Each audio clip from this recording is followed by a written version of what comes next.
பிரபஞ்சத்தில் வந்துட்டு இந்த பஞ்சபூதங்கள்லே அந்த மண் சக்தி அப்படிங்கிறது நமக்குள்ளே இருக்குது. அப்போ இந்த பஞ்சபூதம்னாலே என்ன அப்படின்னு பார்த்தோம்னா, பஞ்ச அப்படின்னா 5ன்னு அர்த்தம், பூதம் அப்படின்னா பூத்து பூத்து குலுங்கிறது அல்லது அளவில் மிகப்பெரிய அளவிட முடியாமல் இருக்கக்கூடியது தான் பஞ்சபூதம் அப்படின்னு சொல்லக்கூடியது. அப்படிப்பட்ட இந்த பஞ்சபூதங்களில் ஒன்று தான் மண் சக்தி, அந்த மாதிரி நீர், நெருப்பு, காற்று, ஆகாயம் அப்படின்னு சொல்கிறாங்க. பொதுவாக இந்த மண் சக்தி பிரபஞ்சத்தில் எப்படி இருக்குது அப்படின்னு நம்ம பார்த்தோம் அப்படின்னா, ஆகாயம்தான் ரொம்ப பெருசாக இருக்குது, அதுக்குள்ளே அனைத்துமே அடக்கம். அப்படிப்பட்ட அற்புதமான ஒரு பேரானந்தமான ஒரு நிலையில் தான் இந்த ஆகாய சக்தி தனக்குள்ளே அனைத்தையுமே வச்சுருக்கு, அனைத்துக்கும் இடம் கொடுக்கக்கூடியதாகவும் இருக்குது. அதே சமயம் அதுக்கு அடுத்த நிலையில் காற்று இருக்குது, அதுக்கு அடுத்த நிலையில் அதை விட கொஞ்சம் குறைவாக நெருப்பு இருக்குது, அதை விட கொஞ்சம் குறைவாக நீர் இருக்குது, அதை விட கொஞ்சம் குறைவாக மண் இருக்குது. இது நம்ம உடம்புல நம்ம எப்படி இருக்குது அப்படின்னு பார்த்திங்கன்னா, இது அப்படியே ஆப்போசிட் டைரக்ஷனில் நம்ம உடம்புல நமக்கு அப்படி இருக்குது. நம்ம உடம்புல என்ன மிக அதிகமாக இருக்குது அப்படின்னு பார்த்தோம்னா, மண் சக்தி தான் அதிக அளவில் நம்ம உடம்புல இருக்குது. நம்மளுடைய எலும்பாக இருக்கட்டும், மசில்ஸாக இருக்கட்டும், எல்லாமே பார்த்திங்கன்னா இந்த மண் சக்தியால் உருவாக்கப்பட்டது தான்.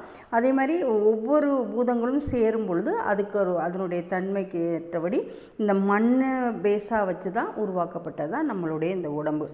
அதனால தான் பார்த்திங்கன்னா இந்த முதல் கடவுள் அப்படின்னா விநாயக பெருமானை சொல்கிறாங்க. இந்த விநாயக பெருமான் மண் தத்துவத்தை குறிக்கக்கூடிய கடவுள். அதனால தான் பார்த்திங்கன்னா பொதுவாக ஏன் இறை வழிபாடு பண்ணணும் அப்படின்னா கேட்குறவங்களுக்காக நம்ம ஒரு சின்ன புரிதலை நம்ம ஏற்படுத்திக்கலாம்.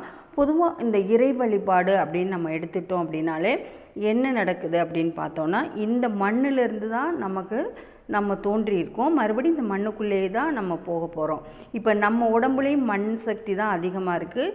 அது அப்படிங்கிறதுனால இந்த மண்ணுக்கு முதன்மையான கடவுளாக விநாயக பெருமான் அப்படின்னு சொல்லி நம்ம முன்னோர்கள் வழிபாடு பண்ண வச்சுருக்காங்க. இது எதில் செய்கிறாங்க இந்த விநாயகர் சதுர்த்திக்கு அப்படின்னு பார்த்தோன்னா, மண்ணில் விநாயகர் செஞ்சு அந்த உருவம் செஞ்சுட்டு வழிபாடு பண்ணிவிட்டு மண்ணை மறுபடி தண்ணியில் கரைச்சிருவாங்க. இதனுடைய தாத்பரியம் என்ன அப்படின்னு பார்த்தோம்னா, அதே மாதிரி தான் நம்மளும் இந்த பூமியில் மண் சக்தி அதிகமாக இருக்கக்கூடிய நாம் அதே சமயம் மறுபடியும் திருப்பி என்ன ஆகிறோம், மண்ணுக்குள்ளே நம்ம போயிடுவோம், அந்த மண்ணோட மண்ணாக போயிடுவோம். அப்படிங்கிறது தான் இதனுடைய தாத்பரியத்தை குறிக்கக்கூடிய விஷயமா இருக்குது. அதுக்கடியில் நாம் என்ன நினைக்கிறோம், மண்ணில் ஒரு விநாயகர் செஞ்சால் நம்ம மண்ணை மறந்துட்டு விநாயகர் அப்படின்னு சொல்லுவோம். அதே மாதிரி எந்த பொருள் செய்கிறோமோ, ஒரு குடம், ஒரு பக்கெட்டு, எது செஞ்சாலுமே அந்தந்த பொருளாக நம்ம பார்க்கக்கூடிய தன்மை நமக்குள்ளே இருக்குது. ஏன் அப்படின்னு பார்த்தோன்னா, அதாவது உண்மை மறைக்கப்பட்டு அதாவது வெளியிலே நம்ம பார்த்துட்டே இருக்கிறதுனால உள்ளுக்குள்ளே இருக்கக்கூடிய இன்டெப்த்தான இந்த உண்மையை நம்ம புரியாமலே இருக்கிறோம்.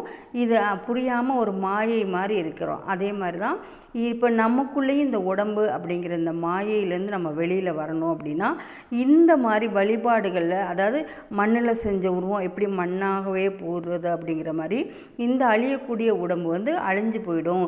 அழியாத ஒரு புறம்பொருள் இருக்குது, அது என்ன அப்படின்னு தேடி நமக்குள்ளே ஒரு உணர்வு வர்றது, நம்ம யார் அப்படிங்கிற கேள்வி வரும்பொழுது தான் நம்ம முழுமையான ஒரு மனிதராக மாறுறோம்.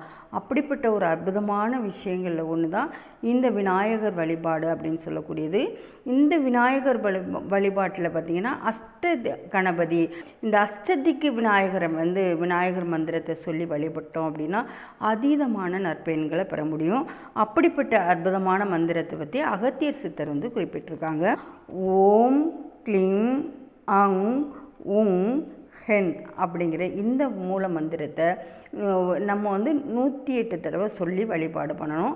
அதுக்கு முன்னாடி பார்த்திங்கன்னா இடது கை உள்ளங்கையில் ஒரு திருநீரை விநாயகர் மாதிரி அப்படியே பிடிச்சிட்டு இந்த நமக்கு முன்னாடி ஒரு அகல் விளக்கில் நெய் தீபம் ஏற்றி அந்த விளக்கை பார்த்து கொண்டே இந்த மூல மந்திரத்தை நம்ம சொல்லிகிட்டே இருக்கணும்.